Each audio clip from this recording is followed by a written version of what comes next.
Let me ask you something honest. Not a question you answer out loud. A question you sit with. How many nights have you closed your eyes and thought, tomorrow will be different?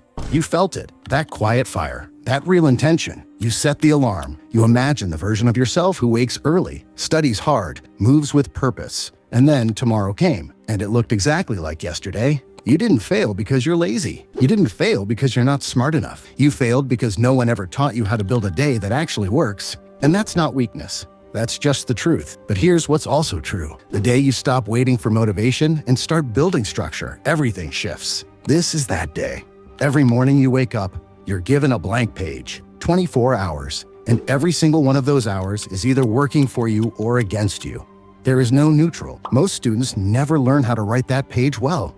They improvise. They react. They drift through hours wondering where the time went, and then night arrives and they feel that familiar heaviness, that guilt, that quiet voice saying, you should have done more. You know that voice. You've heard it. That voice isn't there to punish you. It's there to wake you up. Right now, it's time to listen. The morning is not just a time of day. It is a decision. Before the noise begins, before the world pulls at your attention, there is a quiet window where your mind is at its clearest, and what you do in that window shapes everything that follows. Most students open their eyes and reach for their phone, scrolling before they've taken a single breath, inviting 100 voices in before they've heard their own.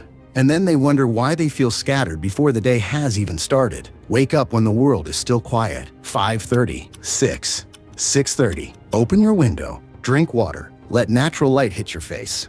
Take 2 slow breaths. Feel the day before the day begins to feel you. Then move your body, not aggressively, just enough to wake up with sleep left quiet. 5 minutes, 10 minutes. Stretch, walk, something. When the body wakes up, the brain comes online, blood moves.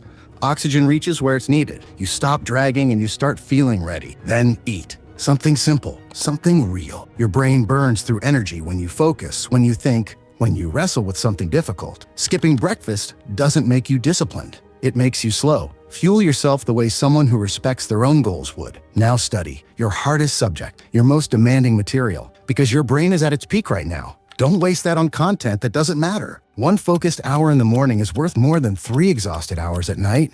Remember that. 50 minutes of pure work, 10 minutes of real rest. Not phone rest. Stand up, stretch, drink water. Let your mind breathe. Rest is not wasted time. Rest is what makes the next round of focus possible. The afternoon is a different kind of challenge. Classes, lectures, rooms filled with information delivered to students who are half present. Nod, write something, forget it by dinner. This is passive learning.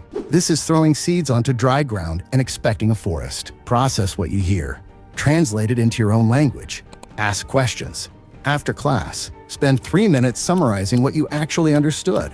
3 minutes. That habit will save you hours when exam week arrives and panic sets in. Eat light at lunch. Rest for 15 to 20 minutes. A short nap or a short walk outside. Your brain has been absorbing since morning. It needs a moment to compress before you ask it to learn more. The afternoon study session is for practice, not theory. Your energy is lower. Don't fight it. Work with it. Solve problems. Do past papers. Revise with flashcards. Active doing rather than passive reading. Evening is where most students completely give up on themselves. The day felt long. The brain is done. And so they collapse into their phones for 4 hours telling themselves they deserve rest. And they do deserve rest, but not the kind that leaves them feeling emptier than before. Not the kind that steals the night and leaves nothing but regret and a feed full of other people's highlights, making them feel behind in their own life. You are not behind, but you will be if you keep choosing distraction over direction. Move your body in the evening. Run, walk, dance in your room if that's what it takes. 20 to 30 minutes completely resets how you feel. It processes stress in a way nothing else can. Students who move in the evening sleep better, wake up sharper, and start the next day ready. That's not motivation. That's biology. Use it. After movement, give yourself creative time. Music, drawing, writing, something you actually enjoy.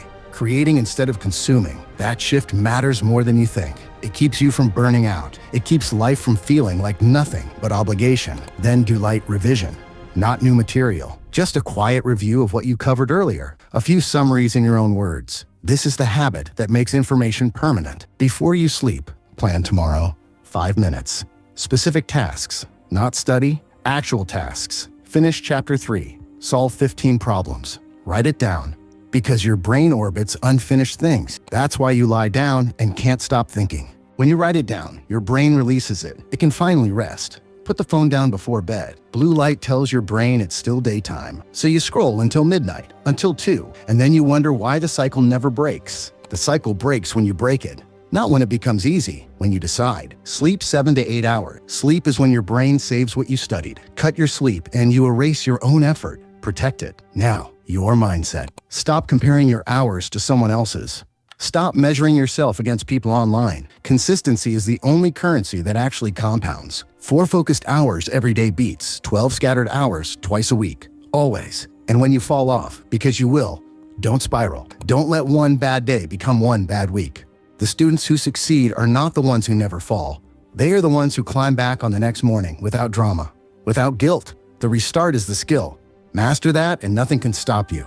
You came here because something in you is tired. Tired of the same broken cycle. Tired of promising yourself and failing yourself. That tiredness is not weakness. It is readiness. It is your signal that you are done with the old version of your days. So here is what you do tomorrow. Wake up before the noise. Drink water. Move your body. Open your hardest subject and work for 1 focused hour. Carry that momentum through the day. Active in class, light at lunch, moving in the evening, planning at night, sleeping on purpose. 30 days. If you follow this for 30 days, you will not recognize your own life. Not because everything will be perfect, but because you will have built something most people never build. A structure that carries you even when motivation disappears. Discipline is not punishment. Discipline is the thing you build that makes freedom possible. You have a choice right now. Return to the same day you've been living, or decide that tomorrow begins tonight.